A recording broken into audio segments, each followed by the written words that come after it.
It's not Manhattan, it's not Monte Carlo. Welcome to what is virtually the last bastion of anti-capitalism on the planet, Havana. So why the champagne, the tuxedos, and the distinctly unproletarian bling?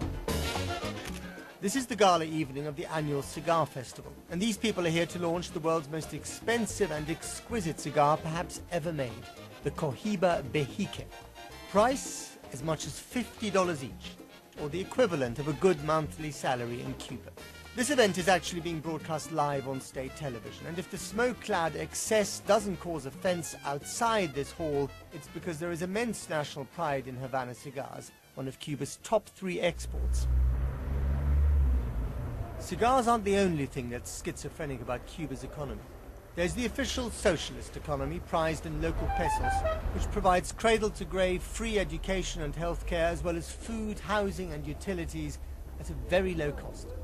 Sounds fabulous, except that it's plagued by shortages, queues and ration cards that belong to the dustbin of history. Then there's the rampant black market, flourishing out of sight but never out of mind. And finally, the tourist economy, priced in hard currency, courtesy of 2 million or so foreigners visiting each year. This is full of the promise of growth, if it weren't for the thing that almost every ill in Cuba is officially blamed on, the American trade embargo. As old as the vintage cars that are its most prized byproduct, clattering along as miracles of recycling. Looking out over the city is the woman who's in charge of Cuba's troubled relations with America. Laughingly, she admits that she learned her English in Russia in the glory days of communism. From President Obama, she says she sees a change of tone and a reduction of rhetoric, but very little action. I don't think that we blame everything on the embargo, but the embargo is a real obstacle for Cuba's development, for the economic and social development of Cuba. So to those who say that we do not want the embargo to be lifted because we would be deprived of an argument that we have used, we tell them, lift the embargo. And let's have a look. And let's have a look. Unable to trade freely on the world's open market, Cuba has become a master of trading on the past. I want to see one signature example. Guess who used to live and work here? The typewriter.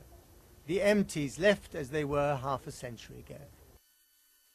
Yes, this is the former home of Ernest Hemingway. He was Fidel Castro's favorite American, and the house is now a shrine. Did you know that Ava Gardner once swam here? Completely naked. But that's beside the point. In fact, this swimming pool is a bit like Cuba itself. Full of memories, full of nostalgia, a few cracks. But where is the water? But nostalgia can't fill Cuba's stomachs, or swimming pools for that matter, and so the regime has been dabbling in the free market. This is a model farm outside Havana.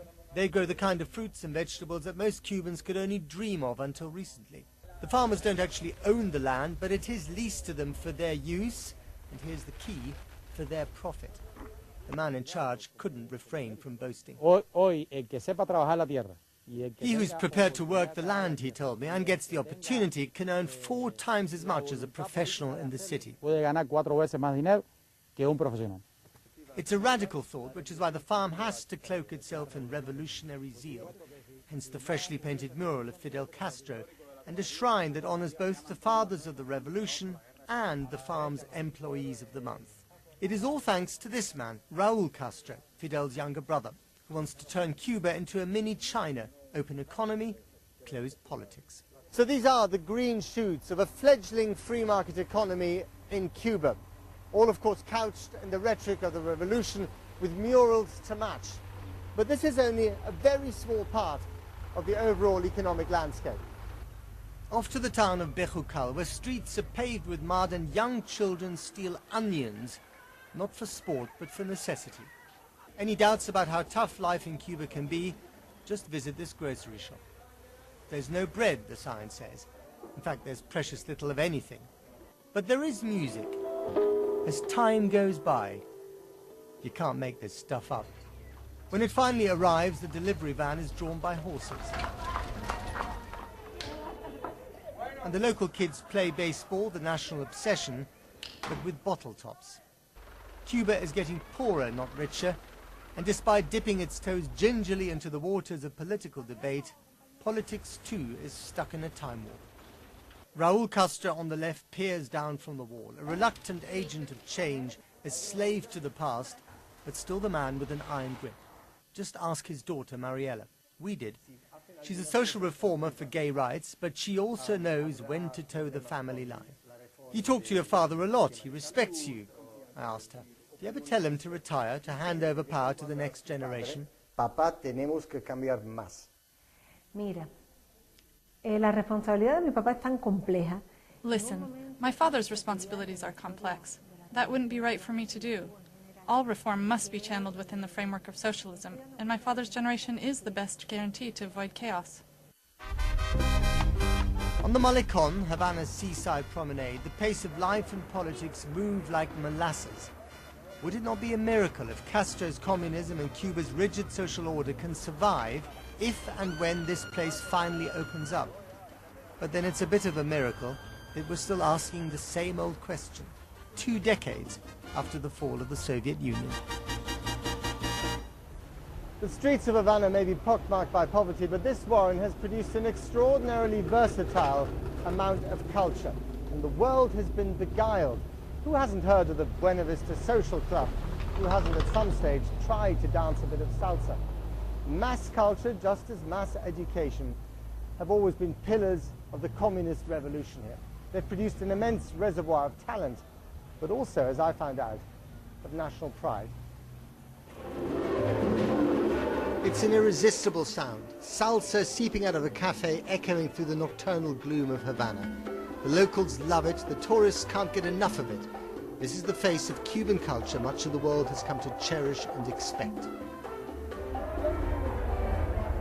But did you know that Cuba is also producing a whole generation of Billy Elliots? This is the Havana Ballet School, and the playground is full of boys doing what boys don't usually do in playgrounds. Ballet and revolution aren't usually words mentioned in the same sentence, but Castro encouraged it, and today boys and girls see ballet as a way of pirouetting out of poverty. This is Cynthia. She's 14 years old, and if the record here is anything to go by, chances are that you will see her dance at Covent Garden one day, even though the academy is too poor to repair the latest hurricane damage. Their angelic faces hide hours of hard work in a school that costs nothing, but demands everything. Personally, Cynthia said, it's very important for me to prove that we Cubans have a special talent for ballet. Her idol is Havana's prima ballerina, Viense Valdez. So guess who we found down the road in a hidden courtyard? Come on. You're her role model, you know. No. No, she did. Absolutely. She said that. Oh, wow. That's cute. Want to know why she's been the prima ballerina here for almost a decade? Watch this.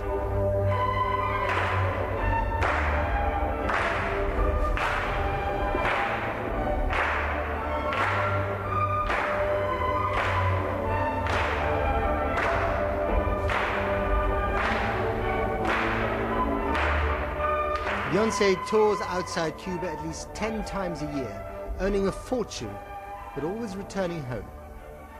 Do you dance for yourself? Do you dance for Cuba? Do you dance for your ballet company? Well, it is a really privilege and also a big responsibility because I represent my country. In every place, in every theater, every stage, I dance. It's a kind of my identity. In every place I dance is what I can do for my country. Is that really important? It's really important. You know, all the Cubans have this inside. There are so many aspects of Cuban culture that are surprising, but perhaps the most surprising of them all can be found inside this former palace. Before the revolution, the lavish home of a sugar baron. Since the revolution, a factory of cigars, Cohiba, the very finest, each sold in London or Hong Kong for the equivalent of a monthly salary. Ever wondered what makes them so special? The leaves, yes. The rolling technique, of course. But according to one woman, there's another secret ingredient in a country with one of the highest literacy rates in the world. Muy buenos días. Literature, on the loudspeaker. Saida is the official reader at this factory. The party newspaper in the morning, novels and poetry in the afternoon.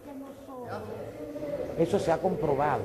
Look, she told me, the psychologists have proven it. Hearing fine words improves the quality of the work here. En el sector tabacalero. Disagree with her if you must. But Cuba's extraordinary culture is also a glorious byproduct of a society that is still pitifully short on the distractions of choice and prosperity. For better and for worse, Cuba is stuck in a time warp. It is one of the reasons why 2 million or so foreign tourists flock to this country every year. It is one of the curses of Cuba's rigid political system. The next few years will be crucial. And here's the question. Can one of the last genuinely communist societies open up to the rest of the world while still being run by the generation that started the revolution more than half a century ago?